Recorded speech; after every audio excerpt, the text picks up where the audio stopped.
ఒక political power రావాలంటే మరి ఒక లీడర్షిప్ ఉండాలి, ఫిలాసఫీ ఉండాలి, పొలిటికల్ వేదిక ఉండాలి, ప్రోగ్రామింగ్స్ ఉండాలి. మేము ఒకేసారి రాజకీయంగా పార్టీ పేరు చెప్పగానే పార్టీతో ఏదో జరిగిద్దని మేము ఊహించట్లేదు. అంత అపనమ్మకాలు కూడా ఏం లేవు.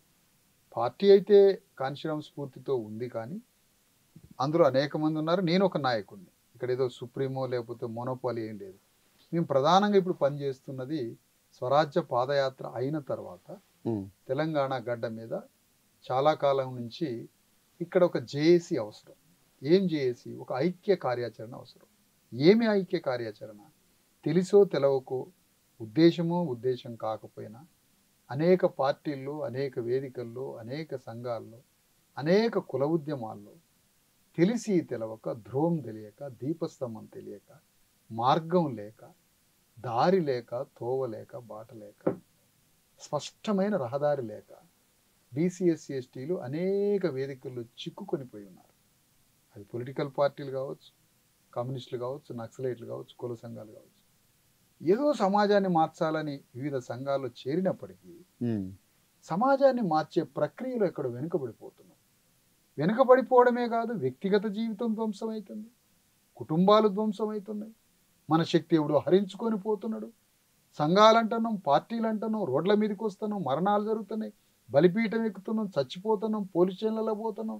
ఎవరి చొక్కా ఇప్పినా గాయాలు, దెబ్బలు, ఎన్కౌంటర్లు, మరణాలు, ఏ మనిషిని ముట్టుకున్న 100 కేసులు. ఈ శక్తి అంతా ఎక్కడికి పోతుంది అసలు తెలంగాణలో? ఇది ఒక పెద్ద మిత్తులాగా, మాయలాగా ఉంది. ఏ పర్సన్ని పట్టుకోండి, నా దగ్గర 100 కేసులు అంటాడు, ఉద్యమం అంటాడు, కొట్లాట అంటాడు. నోరు తెరిస్తే కొట్లాట కొట్లాట కొట్లాట. మేము కొట్లాడినాం, ముత్తాతని అడిగిన సాయుధ పోరాటంలో కొట్లాడాను అంటాడు. తెలంగాణ ఉద్యోగం మొన్న మనం పోయి కొట్లాట అంటాడు. యూనివర్సిటీలో పిహెచ్డి చేసిన ఆయన రాళ్ళేస్తాడు. ఈ కొట్లాటలలో నుంచి వచ్చిన శక్తి ఎక్కడికి పోతుంది?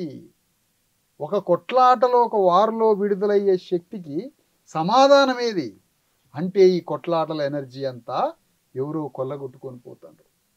ఇది కాదే, ఏదో జరగాలి. అందుకనే అన్ని వేదికల్లో, అన్ని సంఘాల్లో ఉన్న వాళ్ళందరినీ ఆహ్వానిస్తూ బ్రాడ్ హృదయంతో, చిన్నోడిని పెద్దోడిని అందరి ఇళ్ళకి పోదాం అనుకుంటాను నేను. 1,00,000 మంది నాయకుల ఇండ్ల మెట్లు ఎక్కుదాం అనుకుంటాను. 1,00,000 మంది నాయకుల ఇండ్లకు పోదామని నేను పోయి, అన్న రండి, మనం ఒక వేదికను ఏర్పాటు చేసినాం. మీరే పార్టీలను, నేనే పార్టీలను ఉంటాం, కానీ మనందరం బీసీఎస్సీ ఎస్టీలను కలిసి జ్యోతిరావు ఫూలే ఆలోచనతో, అంబేద్కర్ సిద్ధాంతంతో, కాన్షీరామ్ వార్ స్టైల్తో, ముగ్గురు యొక్క ప్రిన్సిపుల్స్ తోటి మనం తెలంగాణ గడ్డ మీద రాజ్యాన్ని సాధించాలి. ఆ ముగ్గురే కాదు, తెలంగాణలో సర్దార్ సర్వాయి పాపన్న గౌడ్ ఉన్నాడు. ఆనాడే రాజ్యం కోసం యుద్ధం చేసిండు. సమ్మక్క సారలక్కలు రాజ్యాన్ని ఏర్పాటు చేసిండు. పండగ సాయన్న యుద్ధం చేసిండు. కొండా లక్ష్మణ్ బాపూజీ వారు చేసిండు. సదాలక్ష్మి వారు చేసింది మాదిగల్లో ఉండి. ఇట్లా ఒక్కొక్క కులానికి ఒక్కొక్క ఐకాన్ ఉన్నారే ఇక్కడ. ఒకప్పుడు నల్గొండలో గొల్ల రాజ్యాలు, యాదవ రాజ్యాలు ఉన్నాయి. ఆ యాదవ రాజ్యాలకు బీర్నీడు, వినుకొండ నుంచి గొల్ల యాదవ రాజ్యాలు ఉండే. అంత గొప్ప గొప్ప శూద్రుల అట్టడుగు వర్గాల రాజ్యాలు, వాళ్ళ వారసత్వ సాంస్కృతిక గాథలన్నీ మన బీసీఎస్సీ ఎస్టీ విద్యావంతులందరికీ చెప్పి మన శక్తిని ఎవడు పార్టీకి ఇవ్వద్దు. మన కళ్ళ ముందే ముస్లింలు, తుర్కోళ్ళు పార్టీ పెట్టారు. ఎప్పటి నుంచి పార్టీ పెట్టారు? 70 ఏళ్ళు అయింది వాళ్ళు పార్టీ పెట్టి, 50 ఏళ్ళ పైన. ఓవైసీ వాళ్ళ ఫాదర్ అప్పుడే మేల్కొని కళ్ళ ముందు పార్టీ పెట్టి వాళ్ళ ఓట్లు వాళ్ళు వేసుకొని, 7% 10% లేని వాళ్ళు వాళ్ళ ఓట్లు వేసుకొని ఎమ్మెల్యేలై, కౌన్సిలర్లై, కార్పొరేట్లై మరి తెలంగాణని ఈ విధంగా వెళ్తున్నదే. మరి మనం బీసీఎస్సీ ఎస్టీలో 93 ఉన్నాం, 90% ఉన్నాం. మరి మనం ఎందుకు ఓట్లు అమ్ముకుంటున్నాం? ఓటు అమ్ముకోవడానికి వీల్లేదు. ఓటు అమ్ముకుంటున్నాం అంటే నీ జీవితాన్ని అమ్ముకోవడం, నీ ఆత్మని అమ్ముకోవడం, నీ కుటుంబాన్ని అమ్ముకోవడం. మీరు మొన్న ఏర్పాటు చేసిన జేఏసీలో మీరు అందరినీ కలుపుతా అని చెప్పారు. ఎంతవరకు కలిసి వస్తున్నారు? ఎంతవరకు కలిసే అవకాశం కూడా ఉంది? అంటే ఏదైనా ఒక పని నమ్మకంతో చేయాలి, విశ్వాసంతో ప్రారంభించాలి, ఆప్టిమిజం ఉండాలి కదా. అందుకని నేను మా బృందం అందరం కలిసి వేదిక మీదకి చాలామంది నాయకుల్ని తీసుకొచ్చాం. ఆ రోజు అనేక మందిని తీసుకొచ్చాం. వాళ్ళు పరోక్షంగా, ప్రత్యక్షంగా గౌరవ సలహాదారులుగానో, గౌరవ అధ్యక్షులుగానో, లేకపోతే ఇన్సైడో అవుట్ సైడో మాతోటి ప్రయాణం చేయడానికి సిద్ధంగా ఉన్నారు. కాబట్టి రేపు తెలంగాణలో మేము ప్రారంభించిన ఒక 100 మంది నాయకుల్ని పిలిచినాం.